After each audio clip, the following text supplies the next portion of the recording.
خلصنا الشكل النهائي بتاع قلي البطاطس بتاعتنا. شايفين شكلها عامل ازاي؟ شايفين ما شاء الله مقرمشه وجميله جدا جدا من جوه، طريه من جوه ومقرمشه من بره، احسن من بتاعه كنتاجي بمراحل. وطبعا ده الكاتشب اللي احنا عملناه سوا مع بعض. لو انت ما شاهدتيش الفيديو بتاعه هسيبلك اللينك بتاعه في صندوق الوصف. وده كده الطريقه بتاعتنا. خلاص احنا كده خلصناها. هنقول بسم الله. شايفين؟ سامعين؟ تمام. شايفه طريه من جوه ومقرمشه من بره. ونقول بسم الله. وده الكاتشب بتاعنا اللي احنا عملناه سوا. ونقول بسم الله. سامعين القرمشه؟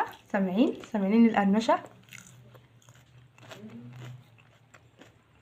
جميلة جميلة. انصحكم اعملوها بنفس الطريقة اللي انا عملتها. وده الشكل النهائي بتاعنا حبايبي. لو عجبكم الفيديو ما تنسوش دوسوا لايك، اشتركوا في القناة، تفعيل الجرس عشان يوصل لكم كل جديد. سلام عليكم ورحمة الله وبركاته.